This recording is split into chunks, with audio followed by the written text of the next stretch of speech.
Praise the lord. నేటి వాగ్దానము. యెహోవా మంచివాడు, ఆయన కృప నిరంతరం ఉండును.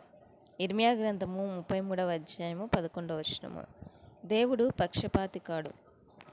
భూమి మీద ఉన్న ప్రతి ఒక్కరి పట్ల దేవుడు తన మంచితనమును చూపించున్నాడు.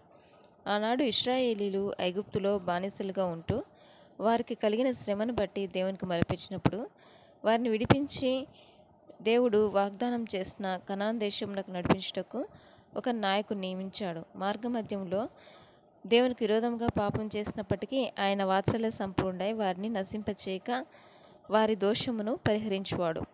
మనము పాపమనే దాసత్వంలో జీవిస్తూ నిత్యనాశనానికి వెళ్ళవలసిన మనలను మన పాపం నుండి విడిపించి నిత్యజీవం దయచేయుటకు ఆయన తన కుమారుని లోకమునకు పంపెను.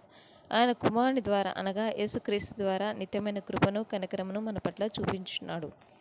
యెహోవా దయాళుడు, ఆయనకు కృతజ్ఞతాస్తుతులు చెల్లించుడి. ఆయన కృప నిత్యముండును. ఆమేన్.